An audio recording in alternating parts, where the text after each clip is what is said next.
में हम बात करेंगे क्लास 9th साइंस। तो हमारे पास बायोलॉजी का फर्स्ट चैप्टर है the fundamental unit of life. इसके आगे टोटल 16 मेन टॉपिक्स हैं। बात करेंगे हमारा 11th main topic cell wall. तो प्लाज्मा मेम्ब्रेन जो है उसके अलावा प्लांट सेल्स में एक और एक वॉल होती है जिसको सेल वॉल बोला जाता है। सेल वॉल सबसे आउटर मोस्ट लेयर है प्लांट सेल्स में, बहुत ज़्यादा रिजिड है, प्रोटेक्टिव है और सपोर्ट प्रोवाइड करती है सेल को।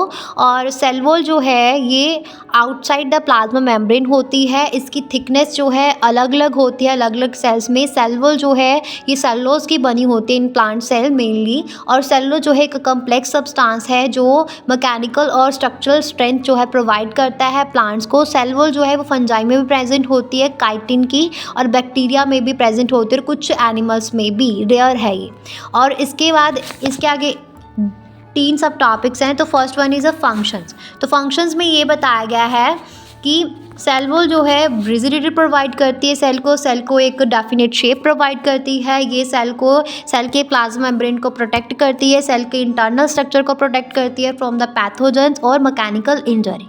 सेल वॉल जो है ये ऑस्मोटिक प्रेशर को काउंटरैक्ट करती है। सेल वॉल जो है ये रिजिडिटी प्रोवाइड करती है। और एक लिविंग प्लांट सेल जो है वो अपना पानी लॉस करता है थ्रू ऑस्मोसिस। इसके रिजल्ट से जो है प्लांट सेल जो है वो श्रिंक कर जाता है, कंट्रैक्ट कर जाता है उसका सेल कंटेंट और away from the cell wall. इसको प्लाज्मोलाइसिस बोला जाता है। जो हमारा सेकंड सब टॉपिक है कि श्रिंकेज होना सेल के कंटेंट की, सेल के प्रोटोप्लास्ट की of a cell from its cell wall under the influence of a hypertonic solution, उसको प्लाज्मोलाइसिस बोला। मतलब कि जब हम किसी लिविंग टर्जिड सेल को हाइपरटोनिक सोल्यूशन में रखते हैं तो उसमें से पानी बाहर निकलता है, एक्सोऑस्मोसिस होती है।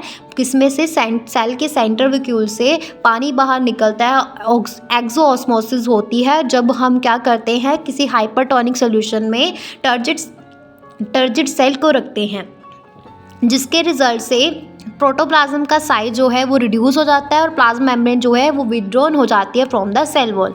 थर्ड सब टॉपिक है cells of a plant absorb so much water but don't burst. ऐसा क्यों? जब हम किसी डाइल्यूट एक्सटर्नल मीडियम में रखते हैं, हाइपोटोनिक सोल्यूशन में हम जब रखते हैं, this is because of a cell wall. Hypotonic solution में जो है सेल जो है टेकअप वाटर, सेल के अंदर पानी जाता है ऑस्मोसिस के कारण, जिसके रिजल्ट से सेल जो है फूल जाता है और उसमें प्रेशर लगता है अगेंस्ट अ सेल वॉल। और उसी तरह सेम जो है सेल वॉल भी जो है उस कंटेंट में जो फूला है उसके ऊपर प्रेशर डालती है, इक्वल प्रेशर लगता है दोनों साइड से। और इसी कारण जो है प्रेशर जो एग्जर्ट किया जाता है by the cell wall, cell of the plant, fungi और बैक्टीरिया, वो बहुत ज़्यादा होता है। और ये जो है इसके कारण बहुत ज़्यादा चेंजेस आते हैं in surrounding medium than the animal cell. अभी उसके बाद हमारे पास नेक्स्ट है टॉपिक 12th। तो उसमें बताया गया है न्यूक्लियस के बारे में कि न्यूक्लियस एक डेंस जनरली राउंड शेप का होता है, कई बार सिलेंड्रिकल भी होता है और ये जो है सेल के सेंटर में पाया जाता है। और न्यूक्लियस जो है इसमें हमारे पास 5 सब टॉपिक्स हैं: nuclear envelope, nucleoplasm, chromatin network, nucleolus और फंक्शंस। तो न्यूक्लियर इनवेल्प में ये बताया गया है कि जो वॉल्स जो है न्यूक्लियस को कवर करती है उसको न्यूक्लियर इनवेल्प बोला जाता है। ये डबल मेम्ब्रेन है, 2 वॉल्स होती है और इनके ऊपर बहुत सारे पोर्स देखने को मिलते हैं।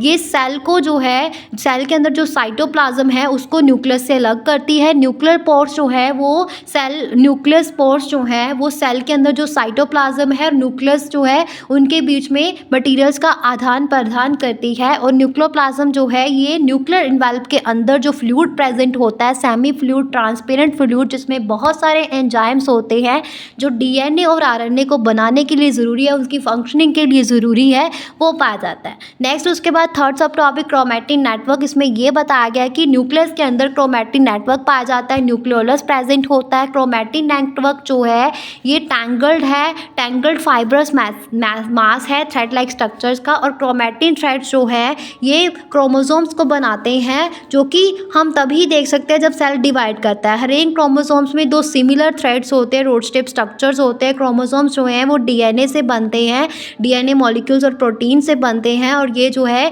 एक जनरेशन से दूसरी जनरेशन में in the form of DNA जो है कैरेक्टरिस्टिक को पास करवाते हैं। और डीएनए जो है वो इन्फॉर्मेशन को, डीएनए के अंदर ये इन्फॉर्मेशन होती है कि सेल कब कंस्ट्रक्ट करेगा, सेल कब ऑर्गेनाइजेशन करेगा। और फंक्शनल सेगमेंट्स जो है डीएनए के, उनको जीन्स बोला जाता है, और जीन्स जो है आर कैरियर्स ऑफ हेरिडिटी। उसके बाद आता है न्यूक्लियोलस। तो न्यूक्लियोलस एक डेंस राउंड स्ट्रक्चर है जो क्रोमैटिन फाइबर के साथ एक स्पेसिफिक रीजन में क्या होता है, अटैच्ड होता है। और न्यूक्लियोलस जो है एक से ज़्यादा हो सकते हैं सेल के अंदर। ये मेम्ब्रेन बाउंड ऑर्गेनली नहीं है, मेम्ब्रेन नहीं है इनके अराउंड कोई भी, और इसमें बहुत ज़्यादा प्रोटीन और आरएनए पाया जाता है। फंक्शंस की अगर बात करें, फिफ्थ सब टॉपिक, तो न्यूक्लियस जो है सभी सेल के अंदर जितनी भी रिएक्शंस होती है, चाहे वो कैटाबोलिज्म है चाहे वो एनाबोलिज्म है, वो क्या करता है, न्यूक्लियस करता है। इसके लिए न्यूक्लियस को जो है मास्टर और डायरेक्टर ऑफ द सेल बोला जाता है। न्यूक्लियस के अंदर जो क्रोमैटिन पार्ट है वो, उसमें सारी इन्फॉर्मेशन जो है जेनेटिक इन्फॉर्मेशन होती है, जिससे कि ऑर्गेनिज्म ग्रोथ करता है।